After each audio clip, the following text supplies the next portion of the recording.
Wow, I really love talking to Tara, and I love the work she's doing with her Hit Me project out in Colorado. Very similar to the work we're doing with our Core Experience nonprofit. And she's there in at least one school, several schools, doing just helping teens and kids learn these centering tools, these ways to calm in the face of everything that's going on. And that's so important right now. She has her own big story about how she came to do this social work, to work in the middle school, because she has a personal story around this, and that's how she's doing her own healing. So I think everyone's going to be intrigued with how she came to do this work. And moved by it. Yeah. And that being said, this is a trigger warning for folks there. We are going to talk about some hard subjects. It is largely an uplifting episode, and I hope you can listen to it. But we do touch on suicide. We do touch on overdose, death by overdose, and the mental and emotional toll that addiction and self-medication can take. So take care of yourself, and then hopefully listen to this important and uplifting episode of the Warrior Parent Podcast. The world is a lot right now. Are you feeling it? We all need new tools to help us walk through the chaos with grace, ease, and compassion for each other and for ourselves. In this podcast, you'll hear from parents, educators, and other experts who can bring perspective to the monumental job of parenting. It's time to level up and be warriors for our kids and our communities. This is the Warrior Parent Podcast. I'm Marci Mitchell. And I'm Debbie DiManno. As parents, we understand that it really does take a village to raise our kids. We hope that this podcast serves to create and support that community for you. Join us as we discuss and practice our core tools, which are proven mind-body techniques that can be used by anyone to improve your life on a daily basis. Welcome back to the Warrior Parent Podcast. Thank you so much for tuning in and joining us today. We are excited to have you because today we are speaking with Tara Emrick, and she is a social worker currently working as a grief counselor at Judy's House. She's also executive director of a nonprofit called Hit Me Project. And their mission is to create space for teens to practice heart-centered living, helping them to build true resilience by exploring the real-life experiences they face every day. Tara wants to continue to engage in open and honest conversations with youth about their sense of belonging and how we move through this current crisis of depression and anxiety by engaging in that conversation. And boy, that is right in line with what we do here at the Warrior Parent Podcast and at our nonprofit Core Experience. Tara is also hoping to do the same for her own children who are ages 8, 16, and 19. So thank you so much, Tara, for joining us today. Thank you for having me. All right. We are so excited to have Tara here today. We got connected through a foundation meeting that Marci and I were having a few weeks ago. And her sister-in-law, Yoko, came up to our booth and said, "Hey, I have this amazing sister-in-law. She's doing all this amazing work. She just wrote this book, and I think you guys would love her." So lo and behold, is here. And I'm so excited to hear, Tara, a little bit of your background and how you came to do all this amazing work. So I'll let you give us a background. Well, yes, thank you to both of you. Thank you to Yoko. So grateful that we are in a family together. So really, for me, this work began because my younger brother died of an overdose when he was 27. And it's been 18 years, which is why at this moment I'm able to talk about him and think about him and hold him close without breaking down into tears, although that still, of course, happens. And prior to his death in 2006, he was working in a public middle school here in the Aurora community, right next to Denver. And just a beloved staff member, did really incredible work with the young people there, and struggled a lot with his own mental well-being, and did a lot of, I would say, self-medicating through mainly alcohol. And really struggled to live this life with such a big, beautiful heart. And interestingly enough, at the time, right prior to his death, I had started graduate school to get my master's in social work. And I was placed in a middle school for my second year internship. And I immediately was a little bit frustrated by that placement because I thought, no, I really want to work with high school students. And I knew that I could talk to my brother because he had been working with middle school students for several years, I think about 8 years. And that summer, I did not know that I would lose him. So he died before I started my second year. And so I was racked with grief, to say the least. And interestingly enough, working with several middle school students who are also grieving, and realized very quickly how we do not, and by we, kind of general society, do not seem to do a great job of showing up for each other in grief. Yeah. So that began this longer journey for myself of healing my own grief, figuring out how to be helpful and supportive of young people. And through that journey, we started a scholarship in his memory that is still going strong at the middle school he was working with. And through the very generous support of our community, we had this abundance of money and thought we need to do something a little bit more than gifting money to fabulous, amazing graduating eighth graders from this one middle school. Let's do something more that supports their social emotional well-being. So that was sort of the beginnings of this nonprofit called Hip Me Project.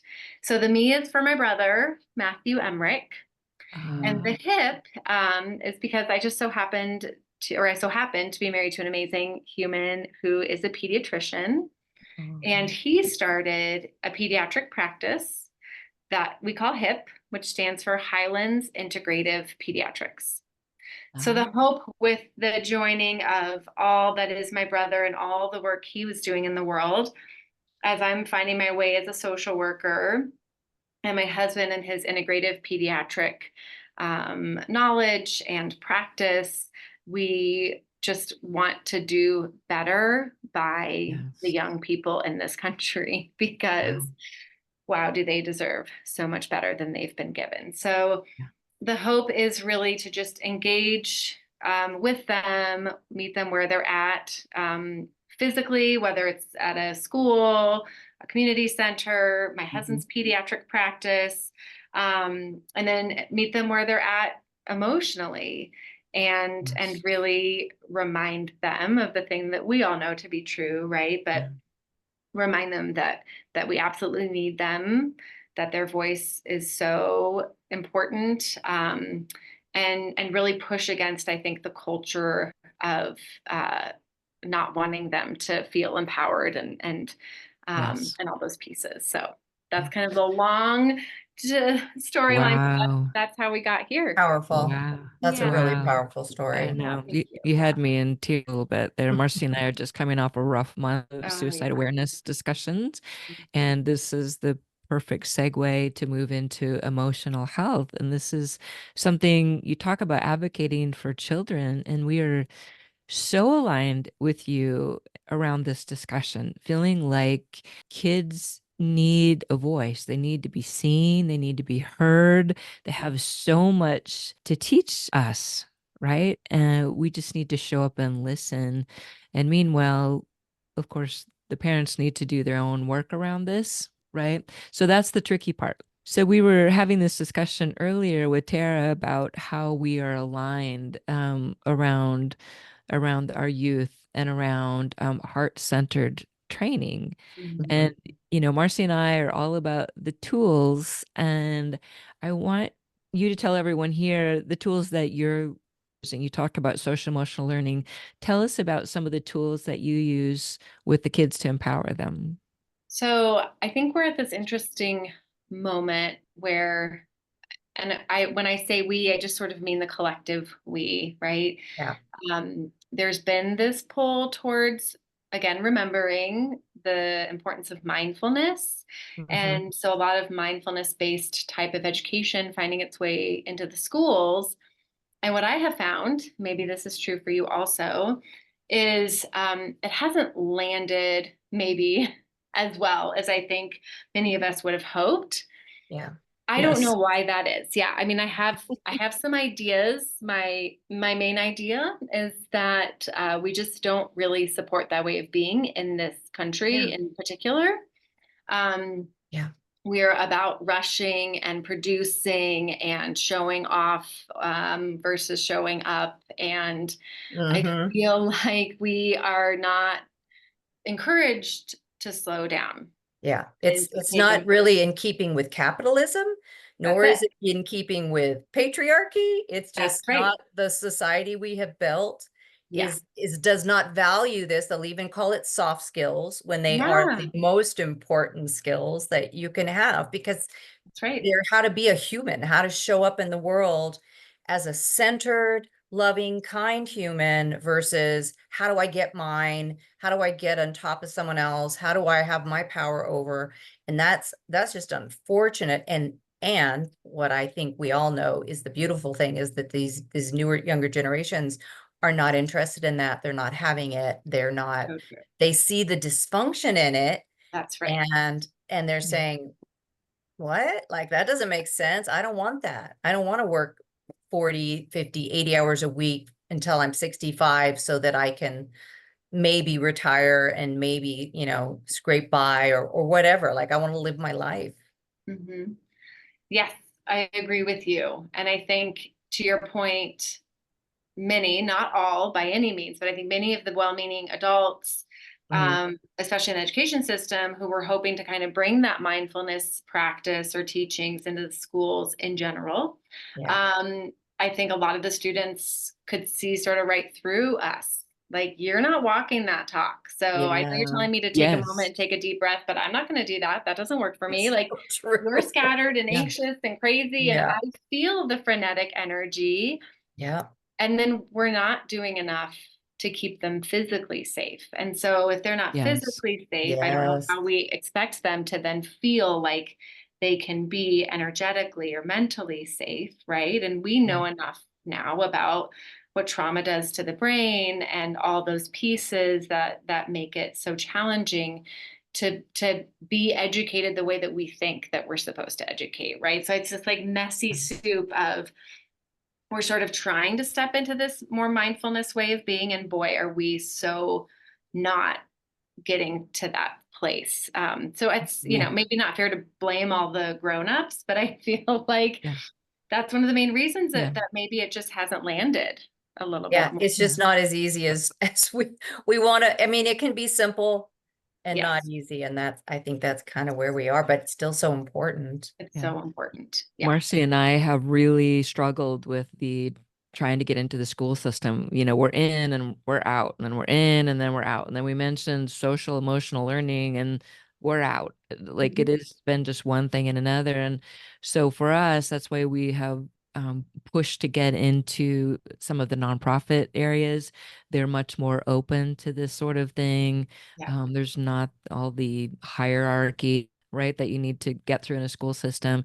And then that's also why we started to do the podcast, Mhm. because we knew there was a global group of humans which we found, who believe this stuff and who know this is important to change our lifetimes on this planet. And so we are having a podcast, Mhm. Yeah. Yeah. Amazing. Yeah. right? Yeah, and one of the things when you talk about, some of the resistance or the things that don't always go well in the school, one of the things that we did manage to get our laptop-based platform into the high schools in our county so that Mhm. it was available in the wellness room. The idea was that if a student was having a moment, was feeling overwhelmed, was feeling stressed, that they could, we wanted to create these little passes that would be like a mental health pass, and they could pick it up and not even have to say anything. Because I know from like my child that when he was in that overwhelm, he couldn't speak it. Yeah. He would just get up and leave.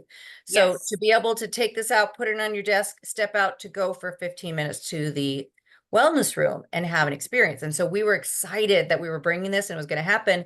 But then when we heard back from the kids, actually from Hands for Hope, where your sister-in-law works, um, we found out that you have to make an appointment and it takes at least 2 weeks to be able to go to the wellness room. So it's little things like this that, okay, now you've just removed all the benefit, because the idea is that they go when they're overwhelmed and they learn the tools. But when the teachers are having to get all these topics learned and they have all these requirements, that's not really working well with putting mental health first. Again, like you said, it's like, well, we care about these kids, we're here for them, and they have to learn all these topics and get all this stuff so they can graduate. Like you lose the person in that sometimes. Yeah. Sometimes, And yeah. it's not really about blame, but it's so endemic, it's so into the social system, the school system itself, that this is what matters. Grades, classes, hours on a topic, thing like getting through all this stuff versus, is this kid even in a place where they can absorb their education today? Or are they so overwhelmed that they're just sitting in a chair, wasting time and feeling totally crappy? Yeah, so true. There is a whole list of things that you teach in your school or after school programs. And I wanted to bring up some of those because those are very aligned with what Marci and I talk about. So number one, thoughts are things, right? Curiosity, which is like a big topic. We could just talk a whole day on curiosity, right? Yeah. Compassion, right? Like we could use a lot more of that right now. This is a big one that I think for kids this age is making mistakes, right? The kids Yeah. are doing, this suicidal ideation because they made a mistake. They just are not understanding resilience, which is another big thing that you're teaching. Trust your gut, which is like, who does that? Like, Right. Marci and I are trained in this stuff to like go to Yeah. your gut. What does your gut say? But man, imagine if we could teach that to a kid, right? How Right. important is that? Honor your body, right? What is your body saying? Is it telling you you're thirsty? A lot of kids haven't had any fluid all day. Maybe they haven't eaten. They got a headache. They don't know why. They don't know how to sort of check in with themselves. Um, how important your breath is, just to be able to take a breath in the middle My of the day. favorite. Yes. Breathing, always my favorite. Yep. Do all of these, Tara, are these all coming from your book that you wrote? Is that basically where they come from? Yes, the book became the curriculum. And Mm, really all of that it's ancient wisdom, right? And I think that sort totally. of, yeah, so getting back to that piece about like this pull towards mindfulness, and I think there's so many pieces of that that are kind of all coming up together. And you also spoke to it with the systemic piece. Mhm. And I think that's what we're slowly starting to recognize a little bit better with this work is, yes, most of these are body-centered practices. Mhm. Like a lot of it's ancient wisdom, right? It's like we were born knowing how to regulate our nervous systems, and we forget because it's not encouraged. It's not Right. part of the main, as you were saying, yeah, just like everyday sort of conversation or what we seem to Right. value. And so I think it is, yeah, it's just hopefully giving kiddos several different possible ways for them to regulate, recognizing again the ancient wisdom piece and recognizing trying to function in this system. And obviously for a lot of our young people, depending on how they like arrive in this world, they are given the message on a very daily basis that they don't belong. And so Yes. the pieces, it's so much of that is systemic, right? The Yeah. patriarchy that you spoke to, the Yeah. racism, the homophobia, Yeah. all the different ways in which white body privilege really rule sort of what happens Yes. with our young people on a very, very real and very daily basis. And so I think it's this constant sort of dance of remember, all this because you're so wise Yes. and it's in your body, which is really hard to get to because we're all about being in the brain, at least Yeah. the head brain. And Yeah. we don't really want you to drop below your chin and remember who you are and what you're about, right? And Yeah. also, your body is a threat for things that are not your doing at all. You just arrived in this way. And so, and your body may receive daily violence towards it or towards you as a human. And so I think it's that sort of constant dance of like, you have this, and also we see how messed up everything Yes. is. And so Yes. how do we sort of do, and for me in particular, like in my white body, it's a very daily practice of recognizing that and not, being so clear on how little I know about so many Yes. things happening for our young people because of that. And I, Mhm.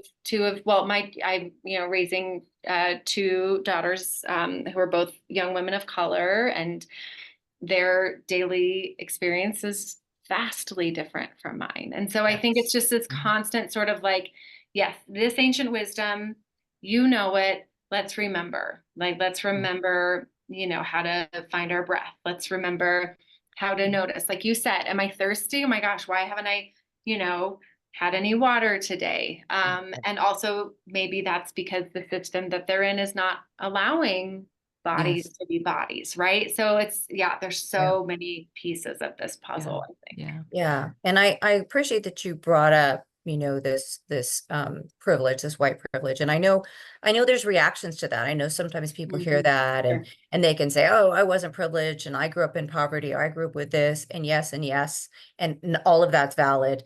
And knowing that your body, your whiteness, your maleness, for half the population, was not part of any struggle for you, that it gave you a leg up. It put you ahead of people who maybe had to deal with the poverty, the trauma, and in a body, like you said, that is seen as a threat or not as good or whatever. And so it's very nuanced. There's a lot of levels to it, but just that openness, that willingness to say, okay, well, let me learn more about that. Like, that hit me a Yes. certain way. I'm feeling attacked, but let me take a breath. And now curiosity. Now tell me more from someone who can speak to this, from a person of color, from someone who's done the work, who can say, okay, here's some things. And then just stay open to learning something new. I'm 58. I'm learning new stuff all the time, and hope that I continue to do that, because the more you know, the more you realize you don't Yeah. know So much. Or true. yeah, Yeah. so stay Yeah. open, stay willing to learn. And Yeah. when you get triggered, take a breath and then be willing to look a little more into, what does that mean? When someone says white privilege, that doesn't mean that you get everything you want, but Yeah. there is white privilege. Sorry, it's just real. Like, Yeah. America is built on white privilege. We wrote our Constitution, we wrote our first bill, giving white males the rights. Like, it's written right in there. You can't say that we weren't built on this white supremacy. Yeah. And we can do better. We can grow, we can change, we can try to make it more equitable and fair. And why wouldn't we do that? Yeah. And I think that's the generation of understanding that they know this to be true. They can see it. It seems so obvious to them, Yeah. right? They're not having any issues. So part of what Marci and I feel like as the OGs here is like there's had to be such unraveling, Yeah. right, of the things that we learned as a kid, as a woman, right, as OG women, and trying to survive in this world. But I think what we fight for every day is to make sure these kids don't learn that, right? They don't they don't need to learn it and unlearn it. Like, they're born perfect, whole, complete as they are, young and beautiful, and let them be that way. Let them be in their knowing of the world in the way they know it's supposed to be. Right. Right. We're supposed to have clean water. We're supposed to take care of each other. We're supposed to have a nice environment. We're supposed to, Kind. yeah, they just, Yeah. right. So let's not teach them bad things. They're not swallowing it in anyway, because it was No. jammed down our throats, Yeah. in the 60s and 70s. You're probably another generation after us, but we've been like, things that we had to accept just Right. because. Now they're like, no, that doesn't make sense. Well, why would you do that? And so it is starting, old systems are starting to fall apart.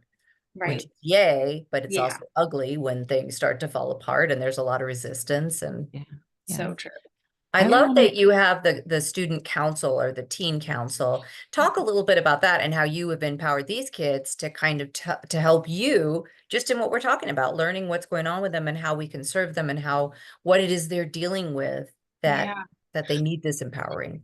Well, yeah, and I think that's we're still very much, I think, in this phase of figuring things out and Mhm. what's going to work. And I'm naming that because I want to do an even better job of engaging with these young humans. Mhm. Um, so obviously, if we're going to speak with teens in general, we need to know really what feels important to them.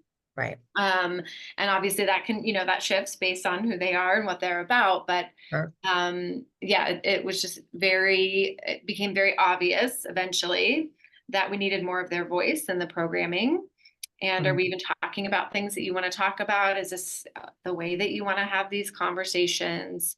And from what I've learned from them and just from being in this work, is so much of it has to do with how we show up. And I have found that there's so much of a willingness to engage in that conversation if you show up much more like you just mentioned, open and raw, and a little bit checking your ego at the door and recognizing Yes. that we know so little, and very much being aware of how you have privilege, the different ways that you hold and carry privilege, not having asked for it, obviously, but that doesn't matter because it just is, right? And so that just, yeah, I just was so lucky to get to have these long, like hour-long conversations with each of these advisory board members. And this started in 2020 because of COVID, right? And so our face-to-face programming was shut down. And so I got to just engage in long conversations over the phone with them about the curriculum and what really spoke to them and what were the barriers that kept them from doing this work or Mhm. really being able to yeah. practice on a more regular basis. Yeah. So I wanted to share with you, you're mentioning during this time, and I just remembered, Marcy and I actually helped to make a Hollywood film. It's called Never Alone. And oh wow. it's around suicide and Oh, it's what happened to a child during that time. oh, And wow. the hope, and maybe you can help us with this, the hope was Yes. that we could bring it to a school and bring Mhm. everyone into the gym, have a social worker like you present, and have some conversations about this. Mm, How are you feeling? How does this make you feel? Have you ever thought about this? Right? Have parents there to understand and have this open dialogue, right? right. Yes. So, yeah, Marcy, I kind of forgot we made a movie.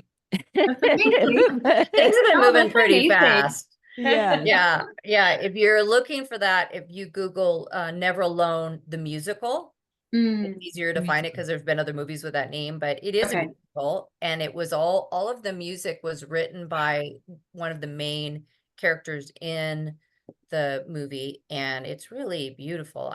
Mm, Yeah, I think it resonates for younger folks, the way that it was very raw, it was very real, and it's interesting because they're shooting it in Los Angeles during COVID. pandemic, so they don't have wow. SAG actors because they can't be working. So they have Right. just these kids and they're out on the streets of California, like in Santa Monica, and there's nobody around and it's very bizarre, but it's actually a really well done movie, I think. Yeah. The people who did all of those artistic pieces Yeah. were very talented.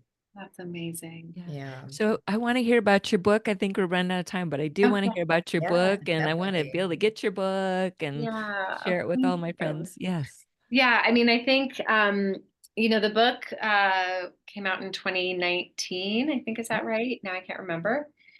Um, that seems right.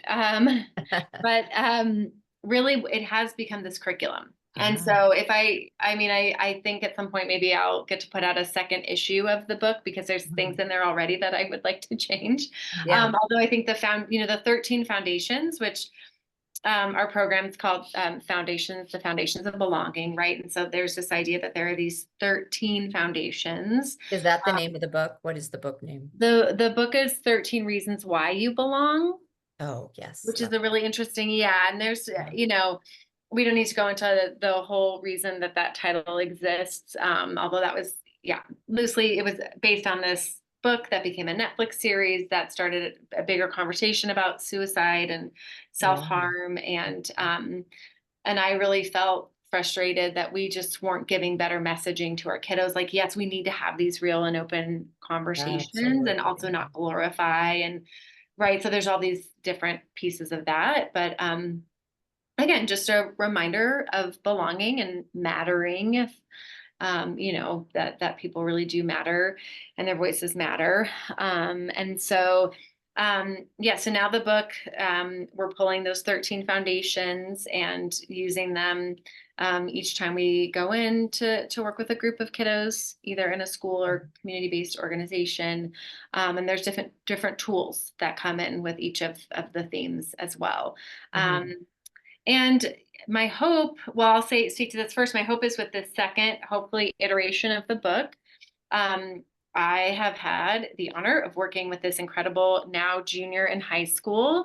When I started working with her, she was in middle school, but she actually pulled from the book and created like graphic novel type Oh, stories wow. to really, and so, and now she and I are, so Fantastic. it's so cool. And so I've been able to bring that into the schools, hoping to speak a little bit more directly and give kiddos something that they can hold on to that speaks to the tools. And I'm hoping to now the second iteration that she and I are working on to have that be in a more published format, so that just so it's accessible, and just Yes. another way, yeah, of seeing like how this could be put into practice. Because Wow. really, at the end of the day, it's just an invitation to do Mhm. those daily practices Yeah. because it's a constant struggle to remember. And Yeah.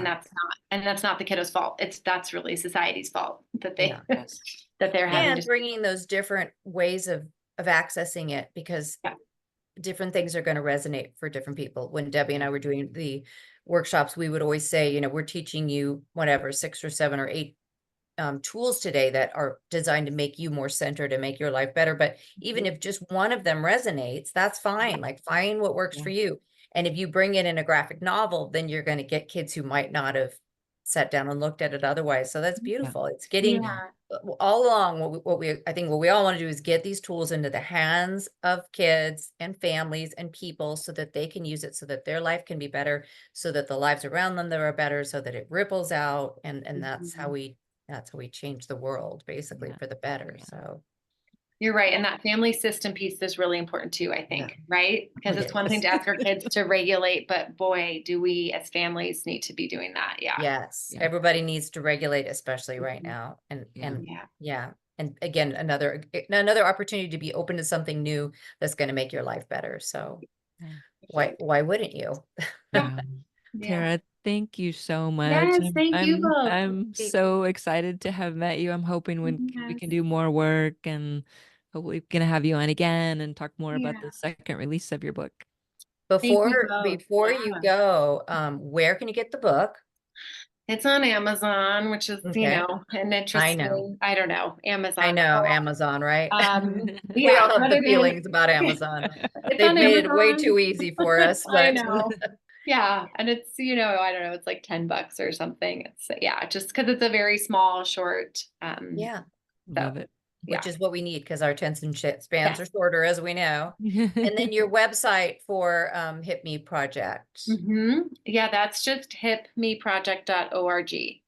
Please check that Um, out because she has a yeah. beautiful video on there that really kind of gives you the whole, in just a couple minutes, gives you the whole feel of what they're doing and how they got there. And you get to see the kids and hear from them. And that's a Yeah. beautiful thing. Yeah. Yeah. Yeah. Thank you. Thank Thank you, you, Tara. Thanks for Tara. doing Yes. this Thank great you both work. so much. You're awesome. Thank you.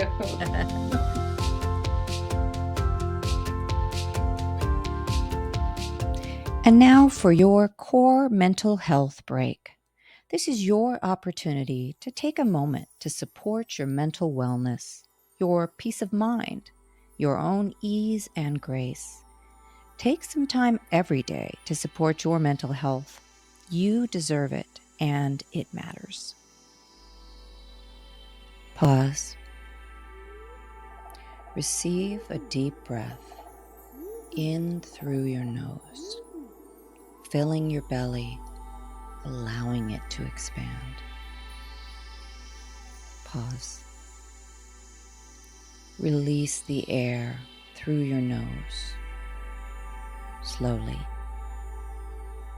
Pause. Receive another breath through the nose, allowing the belly to expand. Pause. Release the air again through the nose, slowly.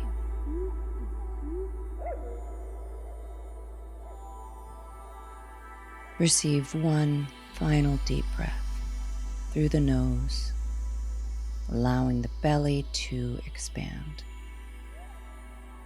Pause. And release that air back through your nose, gently, easily. Thank you for pausing for yourself today. Your mental health is important, and you deserve peace, calm, and ease in your life every day. So please choose to receive it. It is always available right at your center, your heart, your core. Stay well, friends.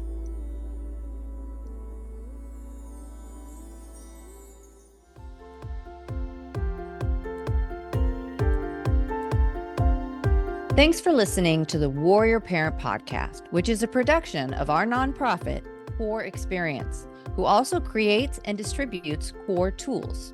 You can find us at courexperience.org. Make sure you join us next week for another informative conversation to help you and your family show up mindfully, purposefully, and joyfully with each other and in your community.